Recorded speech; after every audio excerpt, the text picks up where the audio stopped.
নির্বাচনের আগে আমিরে জামাতের আরেক আকস্মিক অকল্পনীয় নজিরবিহীন ফাঁদে বিএনপি ঘুরপাক খাচ্ছে। আমিরে জামাত চাবি দিয়ে ঘুরাচ্ছে বিষয় স্বাধীনতার ঘোষককে। দর্শক, আপনারা জানেন যে আমিরে জামাত চট্টগ্রামে একটা বক্তব্য দিয়েছিলেন। সেই বক্তব্য নিয়ে বিএনপিতে কান্নাকাটি শুরু হয়েছে। বিএনপির লোকজন আমিরে জামাতকে সাদা কুত্তা বলেও গালি দিচ্ছেন। মনে করেন যে তারেক রহমান সাহেব দাঁড়ায় রয়েছে, ডান দিকে হাসনাত আব্দুল্লাহ, বাম দিকে নাহিদ ইসলাম, এদিকে নাসিরউদ্দিন পাটোয়ারি, এদিকে সার্জিস। আর এই হাসনাত আব্দুল্লাহ তখন কি অগ্নি ঝরা বক্তব্য রাখতো, শহীদ প্রেসিডেন্ট জিয়াউর রহমানের জীবনীটার সামনে তুইলা ধরতো, বেগম খালেদা জিয়ার জীবনী সামনে তুইলা ধইরা আইনা এই যে তারেক রহমান সাহেবকে হিরো বানায় দিত। আমরা কুত্তা তাড়াইতে গিয়া ন্যাকড়াকে যেন না নিয়ে আসি। খেয়াল রাখবেন, মনে রাখবেন, বাংলাদেশের স্থিতিশীলতার শত্রু তিনটা জিনিস, বিএনপি, আওয়ামী লীগ আর ইন্ডিয়া। তিনটেই এখন একসাথে আমাদের তিনটেকেই পরাজিত করতে হবে। যে আওয়ামী লীগ বাংলাদেশ বানিয়েছে, আমি মারা যাওয়া পর্যন্ত সেই আওয়ামী লীগকে আমি ছায়া দিয়ে যাব। আগামী 12 তারিখ হাঁস মার্কায় ভোট দিয়ে আপনি বুঝিয়ে দেবেন যে এখনো মুজিব ভক্তরা মরে নাই। আমরা চেয়েছি অন্তত পক্ষে একজন মানুষ সংসদে যে বলুক জয় বাংলা।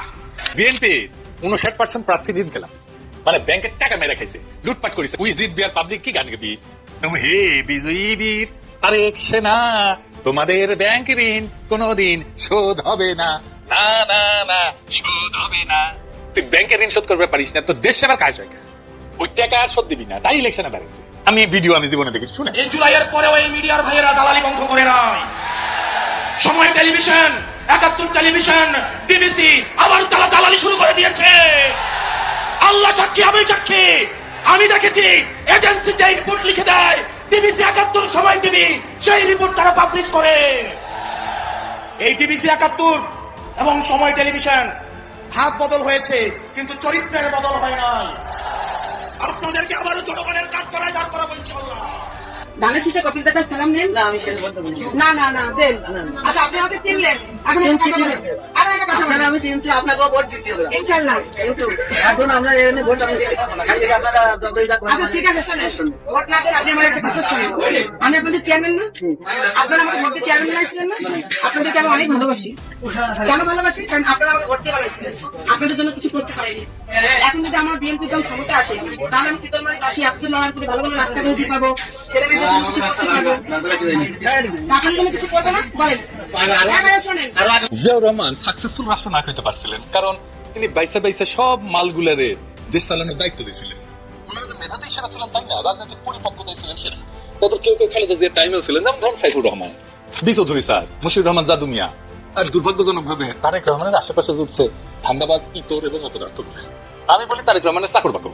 আগামী 12 ফেব্রুয়ারি নির্বাচনে যদি কোনো পুরুষ বোরকা পরে মহিলা সেজে এসে জাল ভোট দিতে চায়, সেই দিন আমরা ঢাকা মেডিকেল, পিজি হসপিটাল এবং বার্ডেন হসপিটালে আমরা অপারেশন থিয়েটার রেডি রাখবো, যেন ওই পুরুষকে নারী হিসাবে রূপান্তরিত করার জন্য যা অপারেশন লাগে। 1991 সালে বিএনপি যখন ক্ষমতায় আসে, বিএনপির আসন সংখ্যা কম ছিল ক্ষমতা আসার জন্য। যে আসন পেয়েছিল এই আসন নিয়ে সরকার গঠন করতে পারত না। জামাত ইসলামের সাহায্য নিয়ে তখন সরকার গঠন হয়েছিল। তখন তো জামাত ইসলামের গায়ে গন্ধ ছিল না। টাকা দিয়ে তারা ভোট কেনার চেষ্টা করছে। আমরা বলছি এই টাকা হালাল, আপনি নেবেন, সমস্যা নাই, কারণ এই টাকা হচ্ছে সাদাবাজির টাকা। ওরা নিজের পকেটের টাকা দিয়ে রাজনীতি করবে, এগুলো শয়তানও বিশ্বাস করে। শয়তানও এটা শুনলে হাসে, কারণ তারা এই ক্ষমতার লোভ ছাড়া দ্বিতীয় কোনো অপশন তাদের হাতে না। এ কারণে যে টাকা তারা এখন খরচ করবে নির্বাচনের নামে, সেই তার চাইতে কয়েক গুণ বেশি টাকা তারা উসুল করে নিবে। এ কারণেই তারা জনগণের পেছনে এখন 500-1000 টাকা করে বিলি করছে। এদেরকে চিহ্নিত করে রাখতে হবে, জনগণকে বোঝাতে হবে কোনো ট্রাপে পা নয়। তোমরা আত্মমুক্তাই ভাবে ঐক্যবদ্ধ একটি বাংলাদেশ যদি দেখতে চাও, ইনসাফ আর ন্যায়ের বাংলাদেশ যদি দেখতে চাও, জামাত ইসলামের কোনো বিকল্প নাই। যারা তোমাদের অধিকারগুলো অনেক কিছু বলছেন, কিন্তু এটা নিয়ে এখন আপনারা পর্যালোচনা করছেন যে আসলে স্বাধীনতার ঘোষককে কর্নেল অলি সর্বপ্রথম ঘোষণা দিয়েছিলেন না প্রেসিডেন্ট জিয়াউর রহমান। নানান কথাবার্তা হচ্ছে, কিন্তু মজার বিষয়টা অন্য জায়গায়, আপনারা বুঝতে পারছেন না। বিএনপি একটা কঠিন আম ধরে খেয়েছে, এটা আমি আলোচনা করবো। আমিরে জামাত কি বলেছেন কি ওটা পরের বিষয়, কিন্তু এখানে বিএনপি কিভাবে ধরা খেয়েছে এটা আগে বোঝেন। তার আগে বলে নি যে স্বাধীনতার ঘোষক বঙ্গবন্ধু শেখ মুজিবুর রহমান, এটা যে বিশ্বাস করবে না সে মিথ্যুক। শেখ মুজিবুর রহমান স্বাধীনতার সর্বাধিনায়ক, শেখ মুজিবুর রহমান স্বাধীনতার ঘোষক, সবকিছু শেখ মুজিবুর রহমান। শেখ মুজিবুর রহমানের আন্ডারে একজন দপ্তরি টাইপের কর্মচারী ছিলেন জিয়াউর রহমান। এটা যে বিশ্বাস করবে না সে চেতনায় স্বাধীনতা বিরোধী। এটা হচ্ছে সহজ কথা। জামাতও যদি শেখ মুজিবুর রহমানকে স্বাধীনতার ঘোষক না মানে, জামাতও এখানে বাটপারি করছে, এটা নিয়ে কোনো সন্দেহ সংশয় নাই। আজকে যারা বলেন যে বাংলাদেশের সংবিধান মানি, এই সংবিধান 72 সংবিধান, এই সংবিধানে কি লেখা? স্বাধীনতার ঘোষককে শেখ মুজিবুর রহমান। এটা সর্বোচ্চ আদালতের রায়, স্বাধীনতার ঘোষক শেখ মুজিবুর রহমান। আপনি এটা মানেন না কেন? কে বলেছে স্বাধীনতার ঘোষক জিয়াউর রহমান? কোথায় পেয়েছেন? সে উদ্ভট ইতিহাস, মিথ্যা ইতিহাস, এই বিকৃত ইতিহাস কোথায় পেয়েছেন? স্বাধীনতার ঘোষক শেখ মুজিবুর রহমান, এটা অস্বীকার করার কোনো সুযোগ নেই। শেখ মুজিবুর রহমান 1972 সালের পর থেকে কি করেছেন এটা নিয়ে আমাদের পর্যালোচনা। 74 73 শেখ মুজিবের যে দুঃশাসন, 74 যে দুর্ভিক্ষ, শেখ মুজিবের পরিবারের সন্তানদের যে ব্যাংক ডাকাতি, নানান মুজিব বাহিনীর যে সন্ত্রাস, এগুলো নিয়ে কথা, এগুলো নিয়ে শেখ মুজিবকে আমরা সকাল সন্ধ্যা গালাগালি করতে রাজি। কিন্তু 1971 সালে স্বাধীনতার ঘোষক শেখ মুজিবুর রহমান, এটা নিয়ে বিতর্ক করা স্রেফ স্বাধীনতার ইতিহাসকে অস্বীকার করা। অতএব জামাতের লোকজন ওইসব ফাও কাজ করতে যাবেন না। শেখ মুজিবের ঊর্ধ্বে মুক্তিযুদ্ধে কাউকে স্থান দিতে যাবেন না, আপনি ভুল করবেন। শেখ মুজিবকে তার সম্মান দিতে হবে। শেখ মুজিবকে গালাগালি 72 পর থেকে শুরু করেন, 71 না। এটা বুঝতে কোনো বিশেষজ্ঞ হওয়া দরকার নাই যে শেখ মুজিবুর রহমান স্বাধীনতার ঘোষক, স্বাধীনতার মহানায়ক, সবকিছু শেখ মুজিবুর রহমান 71। জিয়াউর রহমান যে ঘোষণাটা পাঠ করেছিলেন, জিয়াউর রহমান আগেও কয়েকজন পাঠ করেছেন, আব্দুল হান্নান থেকে শুরু করে চট্টগ্রাম আওয়ামী লীগ সভাপতি অনেকে, এটা কে না জানে? এইসব ইতিহাস নিয়ে এটা সর্বোচ্চ হাইকোর্টের রায় আছে এই বিষয়ে। আপনি তো কোর্টকে মানেন, আপনি তো এই সংবিধানে লেখা শেখ মুজিবুর রহমান স্বাধীনতার ঘোষক, তা আপনি কেন বলেন জিয়াউর রহমান ঘোষক? কোথায় পেয়েছেন এটা? কোন ইতিহাস পেয়েছেন? সেটা সিম্পল বিষয়। জিয়াউর রহমান একজন মেজর ছিলেন, আর শেখ মুজিবুর ছিলেন মুক্তিযুদ্ধ করার জন্য যে সরকার গঠিত হয়েছে ওই সরকারের প্রেসিডেন্ট। এবং জিয়াউর রহমান যে স্বাধীনতার ঘোষণা পাঠ করেছিল, ওখানে স্পষ্টভাবে তিনি বলেছেন on behalf of Sheikh Mujibur Rahman. Sheikh Mujibur রহমানের নামে জিয়াউর রহমান স্বাধীনতার ঘোষণা পাঠ করেছিলেন, আরো অনেকে পাঠ করেছিলেন। পাঠক কি ঘোষক হয়? এটা বুঝতে কি বিশেষজ্ঞ হওয়া দরকার? এখন মজার বিষয় না, আমিরে জামাত কাজটা করলেন কি বিএনপিকে কিভাবে ফাঁদে আটকেছেন? দেখেন, প্রথমে বিএনপির লোকজন ফাঁদে পা দিয়েছে। বিএনপির লোকজন আমিরে জামাতকে যা ইচ্ছা তা গালাগালি করছে, করুন, এতে জামাতের কিছু আসে যায় না। খেলাটা হচ্ছে জামাত যারা করে, জামাত ইসলামীকে যারা ভোট দেয় বা দিবে, তারা কেউ 71 বিবেচনায় দিবে না যে 71-এ জামাত ভালো কাজ করেছিল, এই কারণে জামাতকে ভোট দিই, একজন ভোটার এরকম পাবেন না। বর্তমানে সবচেয়ে বেশি সংখ্যক মুক্তিযুদ্ধ জামাত করে, মুক্তিযুদ্ধ এখন জামাতকে পছন্দ করে। এখন তারা কি জামাতকে পছন্দ করে যে 71-এ জামাতের অবস্থান ঠিক ছিল এই চিন্তা থেকে? জীবনেও না। এর মানে জামাত ইসলামীকে যারা পছন্দ করে বা জামাতকে যারা ভোট দেয় বা দিবে, তারা 71 কেন্দ্রিক কোনো চিন্তা ভাবনা থেকে দেয় না বা দিবে না। জামাতের রিলেভেন্স, জামাতের আজকের এই জনপ্রিয়তা, ক্ষমতা আসার সম্ভাবনা, জামাত সৎ মানুষের দল, জামাত ইসলামী দল, জামাত ইনসাফ কায়েম করতে পারবে, জামাত যোগ্য লোকদের দল। আর 71 জামাতের কাছে বর্তমানে এই বিষয়টা হচ্ছে যে 71-এর স্বাধীনতার পক্ষে থাকাটাই উচিত ছিল। বাংলাদেশ স্বাধীন হয়েছে, আমরা স্বাধীনতায় বিশ্বাস করি, 16 ডিসেম্বর পালন করি, 26শে মার্চ পালন করি, বিষয়টা এখানেই। আর বর্তমান জামাতের যারা নেতৃবৃন্দ, তাদের জন্মই বেসিক্যালি 71-এর পর। আর যাদের জন্ম 71-এর আগে, তারা 71 সালে জামাত করতেন না, কেউ জাসদ করতেন, মানে 71 সালে স্বাধীনতার পক্ষেই ছিলেন। অতএব 1971 সালে কি ঘটেছিল বা কি ঘটে, এগুলোর সাথে জামাতের প্রাসঙ্গিকতা নেই। জামাত করে মানুষ ধর্মীয় কারণে, জামাত করে যে জামাতের লোকজন দুর্নীতি করে না, চাঁদাবাজি করে না, সন্ত্রাস করে না, এরা ভালো লোক এই সেন্সে। এখানে 71-এ কে স্বাধীনতার ঘোষক বা ঘোষক না, এই বিষয়টার সাথে জামাতের কোনো সম্পর্ক নেই। এই বিষয়ের সাথে বিতর্কের সম্পর্ক আওয়ামী লীগ এবং বিএনপির মধ্যে। আর এখন যে বিতর্কটা এসেছে, আমিরে জামাত বলেছেন একটা, মিডিয়াগুলো বিকৃত করেছে। আগে আমিরে জামাতের বক্তব্যটা ক্লারিফাই করি। আমিরে জামাত যেটা বোঝাতে চেয়েছেন, এই চট্টগ্রামের গুণগান গিয়েছেন, এই চট্টগ্রাম থেকে স্বাধীনতার ঘোষণা এসেছে। তার বক্তব্যের সার কথা এটা যে জিয়াউর রহমান স্বাধীনতার ঘোষণা দিয়েছেন চট্টগ্রাম থেকে। দেখেন, আমি মনে করি স্বাধীনতার ঘোষক শেখ মুজিবুর রহমান, কিন্তু আমিরে জামাত মনে করে স্বাধীনতার ঘোষক জিয়াউর রহমান। কিন্তু আমিরে জামাতের বক্তব্যের মধ্যে কিছু অ্যাম্বিগিউটি আছে। তিনি জিয়াউর রহমান, মিডিয়াগুলো রিপোর্ট করছে জিয়া নন স্বাধীনতার ঘোষক কর্নেল ওলি, না, আমিরে জামাত এটা বলেন, জিয়া নন এরকম কোন শব্দ আমিরে জামাত উচ্চারণ করে, এটা মিডিয়ার ইত্রামি। যদিও এই ইত্রামি করে বিএনপিকে বাস দিচ্ছে। বিএনপি কিন্তু মিডিয়াগুলো এরা তো মূর্খ, ভেবেছিল যে বিএনপি বড় উপকার করলাম, আমিরে জামাতকে বড় বাস দিলাম, অথচ বাসটা এখানে বিএনপি খেলো কিভাবে, এটা আমি দেখেন। আমিরে জামাত কিছুতেই বলেনি যে জিয়া নন স্বাধীনতার ঘোষক কর্নেল ওলি, বরং আমিরে জামাত মনে করেন, আমিরে জামাত অন্যান্য বক্তব্যগুলো এখন মিডিয়ায় ভাইরাল হচ্ছে, তিনি স্পষ্ট বলেছেন স্বাধীনতার ঘোষক জিয়াউর রহমান। যদিও বিতর্ক আছে, অনেক মুক্তিযোদ্ধা বলেছে জিয়াউর রহমান পাকিস্তানের চর ছিলেন, যেহেতু পরবর্তীতে রাজাকারদের নিয়ে জিয়াউর রহমান বিএনপি গঠন করেছেন, মুসলিম লীগারদের নিয়ে, এরকম অনেক কথা আছে, যাক সেই বিতর্কে যাচ্ছি না। আমিরে জামাতের মত হচ্ছে জিয়াউর রহমান স্বাধীনতার ঘোষক। আর সর্বপ্রথম বিদ্রোহ করেছিলেন, উই রিভল্ট বলে বিদ্রোহ করেছিলেন কর্নেল ওলি। এটা আমিরে জামাতকে গালাগালি করেছে, এটা তো কর্নেল ওলি তার পিএইচডি থিসিসে লিখেছে এবং তার ভিডিও বের হয়েছে এখন যে আমি সর্বপ্রথম উই রিভল্ট বলেছি, বিদ্রোহ করেছি। স্বাধীনতার ঘোষণা আর রিভল্ট বলা এক নয়। স্বাধীনতার ঘোষণাটা জামাতের মতে, আমিরে জামাতের মতে জিয়াউর রহমান দিয়েছিলেন, সর্বপ্রথম বিদ্রোহ করেছিলেন কর্নেল ওলি। এটা জিয়াউর রহমানও মানতো, এটা বিএনপিও মানতো, কারণ কর্নেল ওলির এই দাবি অনেক আগের, তার পিএইচডি থিসিস আছে, এটা নিয়ে বিএনপি কোনো আপত্তি করেনি। অতএব আমিরে জামাত যা বলেছেন এটা সেটেলড একটা ইস্যু, এটা নিয়ে কোনো বিতর্ক নেই। বিএনপি আমিরে জামাত বক্তব্যটা দিয়েছেন, বিএনপি ফাঁদে পড়েছে। এখন স্বাধীনতার ঘোষককে প্রথম কথা হচ্ছে যে এই মুক্তিযুদ্ধের ব্যবসা, এটা মানুষ খায় না, এটা পক্ষে বিপক্ষে তরুণ প্রজন্মের কাছে এটা রেলেভেন্স নেই, এটা সেটেলড ইস্যু, বাংলাদেশ স্বাধীন, বাংলাদেশ আর কখনো পাকিস্তান হবে না, ক্রেডিট নিয়ে কামড়াকামড়ি, এর সাথে জামাত জড়িত নয়। এখন যদি জিয়াউর রহমানকে স্বাধীনতার ঘোষক প্রতিষ্ঠা করার জন্য বিএনপি উঠে পড়ে লাগে, তাহলে আপনাকে এখন গালি দিতে হবে কর্নেল ওলিকে, আপনাকে তার আগে গালি দিতে হবে শেখ মুজিবকে। আগে শেখ মুজিবকে অস্বীকার করতে হবে। নইলে আপনি জিয়াউর রহমানকে স্বাধীনতার ঘোষক বানান কিভাবে? পারবেন না। অতএব আওয়ামী লীগের লোকজন যারা বিএনপিকে ভোট দেওয়ার চিন্তা ভাবনা একটু করেছিল, তারা এখন আর বিএনপিকে তারা ভোট দিবে না। কেন দিবে না? এরা তো শেখ মুজিবুর রহমানকে স্বাধীনতার ঘোষক বানায়, এরা তো শেখ মুজিবের উপরে উঠাতে চায় জিয়াউর রহমানকে, যেটা কখনোই সম্ভব নয়। শেখ মুজিব ছিল মুক্তিযুদ্ধকালীন সরকারের প্রেসিডেন্ট, যার নামে মুক্তিযুদ্ধ হয়েছে। স্বাধীনতার সর্বাধিনায়ক শেখ মুজিবুর রহমান, আর জিয়াউর রহমান ছিল শেখ মুজিবের আন্ডারে একজন কর্মচারী। উদাহরণ এরকম যে শেখ মুজিব ছিলেন কলেজের প্রিন্সিপাল আর জিয়াউর রহমান দপ্তরে। তাই শেখ মুজিবের ঊর্ধ্বে যদি জিয়াউর রহমানকে উঠায়, এই ঝগড়াটাই তো বিএনপি এটাই করছে। তাহলে আওয়ামী লীগের লোকজন ভোট দিবে? দিবে না। অতএব এখানে জামাতের কোনো সংশ্লিষ্ট নাই। বিএনপি কামড়াকামড়ি করো আওয়ামী লীগের সাথে আর কর্নেল অলির সাথে, আর জামাত খেলা দেখুক, নক টাকাক, মজা হচ্ছে ভালো। মনে করেন যে তারেক রহমান সাহেব দাঁড়ায় রয়েছে, ডাইন দিকে হাসনাত আব্দুল্লাহ, বাম দিকে নাহিদ ইসলাম, এদিকে নাসিরউদ্দিন পাটোয়ারি, এদিকে সার্জিস। আর এই হাসনাত আব্দুল্লাহ তখন কি অগ্নিঝরা বক্তব্য রাখতো, শহীদ প্রেসিডেন্ট জিয়াউর রহমানের জীবনীটা সামনে তুলে ধরতো, বেগম খালেদা জিয়ার জীবনী সামনে তুলে ধরে আই না, এই যে তারেক রহমান সাহেবকে হিরো বানায় দিত। আসসালামু আলাইকুম। আওয়ামী লীগের ভোট লাগবে, এবার নির্বাচনে জিততে হইলে আওয়ামী লীগের ভোট লাগবে। এই ব্যাপারটা কিন্তু সব দলের ভিতরেই আছে, ভিতরে ভিতরে, যে আওয়ামী লীগের তো একটা বিরাট ভোট ব্যাংক। এই ভোটগুলা কোন দিকে যাবে, এই ভোটগুলা যেদিকে যাবে সেদিকে জয় আসবে, এরকম একটা ধারণা সবার মধ্যে আছে। আমি এর মধ্যে ভাবতেছিলাম যে আমাদের ওই যে রাশেদ খান একজন নেতা আছে না, সে কোথায়, তারপরে ভিপি নূর সাহেব, তারপর জুনায়েদ সাকি, এদেরকে খুঁজতেছিলাম। তো এদেরকে খুঁজা পাইলাম কোথায়, দেখেন এখানে, মানে রাশেদ খানকে পাইলাম। ওনার নাম নিতে গেলে না রাশেদ খান মেনন চলে আসে আমার মুখে। যাই হোক, ওনার অবস্থাটা কি, এই যে দেখেন। অপরাধ করে নাই, গণঅভ্যুত্থানের মধ্য দিয়ে ক্ষমতার পালাবদল হয়েছে। আমি আওয়ামী লীগের নেতাকর্মীদেরকে বলবো যে আপনারা ধানের শেষ প্রতীকে ভোট দিয়ে বিএনপিকে বিজয় করুন, কারণ এইবার নির্বাচনটা কিন্তু স্বাধীনতার পক্ষের শক্তি এবং স্বাধীনতার বিপক্ষের শক্তির নির্বাচন। স্বাধীনতার পক্ষের শক্তি এবং স্বাধীনতার বিপক্ষের শক্তির নির্বাচন এবারের নির্বাচন। আর আমরা জানি এবারের নির্বাচন একটা নতুন দেশ গড়ার নির্বাচন। ওনার কাছে ওইটাই স্বাধীনতার পক্ষের শক্তি আর স্বাধীনতার বিপক্ষের শক্তি, এটাই ওনাদের নির্বাচন।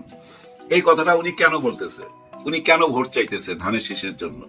ওনারা আসলে না মাথায় বুদ্ধি কম।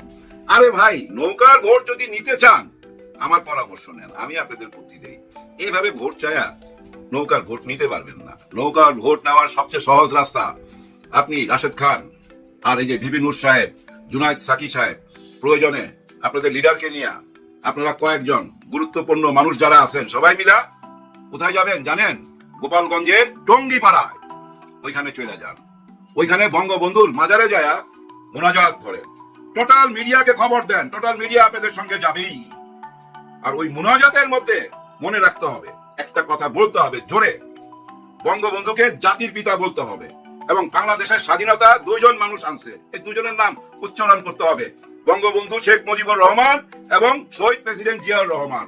এই দুইজনের কারণে এই বাংলাদেশ, আমরা এই বাংলাদেশটাকে বাঁচাইতে চাই, গড়তে চাই। হে আল্লাহ, আমাদের দোয়া কবুল করো। এরকম জোরে বক্তব্য দিয়া, মানে জোরে দোয়া চাইতে হবে। দেখেন, সমস্ত ভোট আপনাদের দিকে চলে যাবে, কেউ ঠেকাইতে পারবে না। এমন তো না যে আইনে লেখা আছে টঙ্গিপাড়ায় ওই মাজারে কেউ যাইতে পারবে না, শেখ মুজিবুরের কবরস্থানে কেউ যাইতে পারবে না, এমন কোন আইন কি আছে আমাদের এই নির্বাচন কমিশনারের মধ্যে? আমার তো মনে হয় না, এরকম কোন আইন নাই। এই কাজটা করেন, দেখবেন কেউ ঠেকাইতে পারবে না, জোয়ার চলে আসবে, জোয়ার। 40% ভোট তো ওনাদের আছে, আর আপনাদের 40%। এই যে জরিপ গুলা হইতেছে না, এই যে 40% এবং আওয়ামী লীগের 40%, 80%। হায় হায় হায় হায়, কে ঠেকায়? ওই আগের জায়গায় পড়ে রইল জামাত ইসলাম, 11 দল নিয়ে হয়তো 20টা সিট পাবে, আর 280টা আপনারা।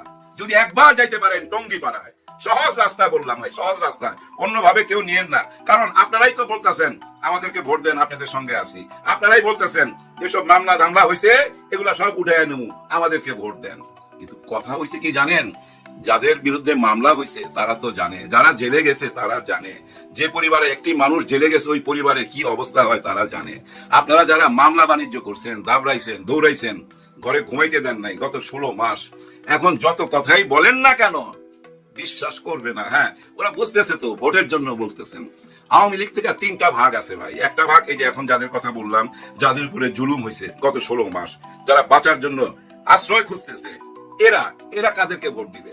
এরা ভোট দিতে গিয়া 10 বার না ভাই 100 বার চিন্তা করবে, 100 বার।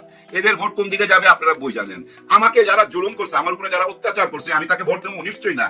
কারণ আরেকজন তো আছে যে আমার উপর অত্যাচার করে না, এই বরঞ্চ আমাকে বলছে আমার হাতে কর্ম তুলে দিবে, আমাকে বিদেশে পাঠাবে এখানে কাজ কাম শিখায়া, আমি তো তাকেই ভোট দেবো। গেল একটা, আরো দুইটা আছে। এর মধ্যে আরেকটা আছে কি জানেন, এই আওয়ামী লীগের মধ্যে ভালো মনের বিবেকবান মানুষ, শিক্ষিত মানুষ, জ্ঞানী মানুষ। ইনারা কাদের কথা ভাববে বলেন তো? ওনারা নিরপেক্ষ ভাবে ভাববে আসলেই তো আওয়ামী লীগ অনেক অন্যায় করছে।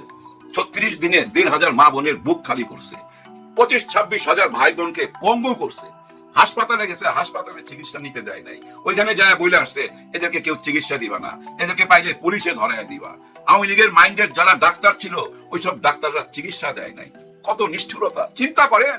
যুদ্ধের ময়দানেও তো ভাই যদি শত্রু গুলি খায় তাকেও সেবা দেওয়া হয়, তারও চিকিৎসা করা হয়, কিন্তু তা করা হয় নাই। এখন আপনারা বলেন এই বিবেকবান মানুষগুলা এই কথাগুলো ভাববে না? এই ব্যাপারগুলো ওনারা চোখের সামনে তো দেখতে পাচ্ছে এই সোশ্যাল মিডিয়া। এই বিবেকবান মানুষগুলা ভোট দেওয়ার সময় কোন দিকে ভোট দিবে আপনারাই বলেন। আরেকটা ভাগ আছে, তারা কারা? তারা ভাই অন্ধ অন্ধ অন্ধভাবে বিশ্বাস করে, পীর মনে করে শেখ হাসিনাকে, ওনাদের আপাকে। ওনাদের আপা যা বলবে তাই করবে। আপা বলছে কেউ ভোট দিতে যাইবা না, এই গ্রুপটা হয়তো ভোট দিতে যাবে না। এখন দেখেন আমি 3টা ভাগ করে আপনাদেরকে দেখাইলাম।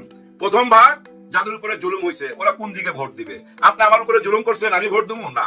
আরেকটা ভাগ বিবেকবান মানুষ, ওরা কি ভাববে? গত 16 মাস কি দেখছে? একই রূপ দেখছে না? হায় হায়, একই রূপ তো, ওরা কোন দিকে যাবে? আরেকটা ভাগ আপা, আপা যা বলবে তাই। এখন আপনারা বুঝা নেন কোন দিকে পাল্লা ভারী। হ্যাঁ ভাই, কোন দিকে পাল্লা ভারী এটা বুঝা নেন। দেখেন আমাদের সিনেমা জগতে একটা ব্যাপার আছে, একটু বলি, বোর ফিল করেন না। এই যে আমাদের ছবি সুপার হিট হয় না, এই হিট হওয়ার পিছনে কারণ কারা জানেন? মা বোনেরা। যে ছবিটা মা বোনেরা বেশি দেখে ওই ছবিটাই সুপার হিট হয়। যে ছবিটা মা বোনেরা বেশি দেখে ওই ছবিটাই সুপার হিট হয়। বাংলাদেশে, ভারতে, পাকিস্তানে, এই 3টা দেশে ওই ছবিটাই সুপার হিট হয় যে ছবিটা মা বোনরা দেখে। আমাদের ছবি যখন রিলিজ হইতো আমরা কিন্তু তখন হলের মধ্যে খোঁজ খবর রাখতাম, নিজেরাও যায় চেক করতাম পুরুষ কতজন, মা বোন কতজন। যদি দেখতাম যে ভাই 20% মা বোন আছে, তখনই আমরা বল বাজাইতে শুরু করতাম, ছবি লাইগা গেছে, ছবি লাইগা গেছে। কিন্তু অপোজিশন যাদের ছবি রিলিজ হয়েছে প্রতি সপ্তাহ 2-3টা করে ছবি রিলিজ হইতো, ওই অপোজিশন কি করতো জানেন? কিছু সাংঘাতিকরে হাত করতো। সাংঘাতিক মানে ওই যে বিনোদন জগতের সাংঘাতিক, ওদের হাত করতো। ওদেরকে নিয়ে বুঝছেন ওই কস্তুরিতে পেট ভরা খাওয়াইতো। সন্ধ্যার পরে বনানিতে আইনা 2-4 পেট খাওয়ায়া একটা খাম ধরায় দিত।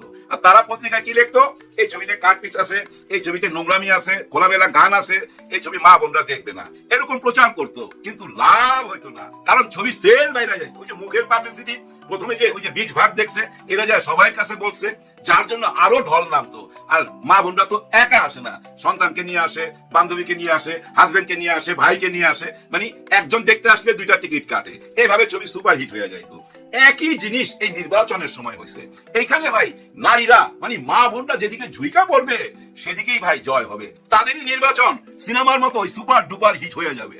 একটা জিনিস খেয়াল করে দেখেন, গত 2 সপ্তাহ যাবত আমরা দেখতেছি না নারীরা মানে মা বোনেরা একটু ঝুঁকা পড়ছে, মা বোনদের গায়ে হাত তোলা হচ্ছে, মা বোনদেরকে ওই যে ছায়া নিয়ে টান দিচ্ছে, কেউ কান নিয়ে টান দিচ্ছে, এরকম ঘটনা তো আমরা দেখছি।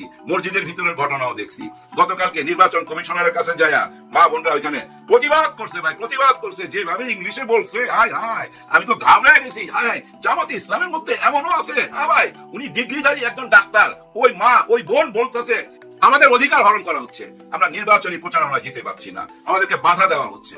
এমনকি 15টা প্রমাণ দিছে, একদম খাস প্রমাণ। কেমন প্রমাণ? ওটা ভিডিও আছে, অডিও আছে, কাগজপত্র আছে, ছবি আছে, সব সুদ্ধা 15টা প্রমাণ দিছে নির্বাচন কমিশনারের কাছে। এখন আপনি বলেন আমরা কি করব? নির্বাচন কমিশনার কথা দিছে আমি 24 ঘন্টার মধ্যে অ্যাকশন নিচ্ছি। হয়তো উনি অ্যাকশন নিবে। নির্বাচন কমিশনারের সামনে, সাংবাদিকদের সামনে বলছে যে আমাদেরকে দুর্বল ভাববেন না, আমরা কিন্তু প্রতিঘাত করতে পারি। এরপরে যদি আমাদের উপরে কোনো অন্যায় হয় আমরা কিন্তু প্রতিঘাত করব, মানে রুইখা দাঁড়াবো। হ্যাঁ ভাই, রুইখা দাঁড়াবে। যাই হোক, যেটা বলার সেটা বইলা ভিডিওটা শেষ করে দেবো, বেশি কথা বলুন না। যখনই দেখলো ডাক্তার শফিকুর রহমান স্যার মা বোনদের মন জয় করে ফেলাইছে, মা বোনরা সবাই ঝুঁকা করছে, ঠিক ওই টাইমেই এক রাতে গোপনে ওনার আইডি হ্যাক হয়। কিন্তু এই ডাকাতিটা কারা করছে, এই ডাকাইত কারা, তাদের নাম সামনে চলে আসবে। ডাক্তার শফিকুর রহমান স্যার স্পষ্ট ভাবে বলে দিছে, এই ডাকাইতদের নাম আমাদের হাতে চলে আসছে প্রমাণ সহকারে, যেটা আমরা আপনাদেরকে জানাইছি অনলাইনে, সাংবাদিক ভাইদের জানাইছি। এখানেই শেষ না, এদেরকে সামনে নিয়ে আসবই, এদের মুখোশ খুলবই। কারণ কি জানেন ভাই, এখানে জড়িত রাষ্ট্রপতির ভবন। ওই যে রাষ্ট্রপতি মহামান্য প্রেসিডেন্ট ছুপ্পুর সাহেব, ওই ছুপ্পুর সাহেবের ওইখান থেকে ওনার পিএস বা এমন কেউ আছে যার একটা ইমেল আসছিল ডাক্তার শফিকুর রহমান স্যারের মোবাইলের মধ্যে, ওইটা হয়তো বলে টাচ টুচ করছে, কিছু একটা হয়েছে, ওইখান থেকেই হ্যাক হয়েছে। এইভাবে ওনারা সবকিছু বাই করছে, বাই করে প্রমাণ দিছে। কিন্তু প্রমাণ দেওয়ার পরও আমরা কেউ বিশ্বাস করতেছি না। আমরা এসব বলতেছি, কেমনে আপনারা নিরাপত্তা পাবেন? আপনাদের মা বোনদের কোনো ইজ্জতের নিরাপত্তা নাই।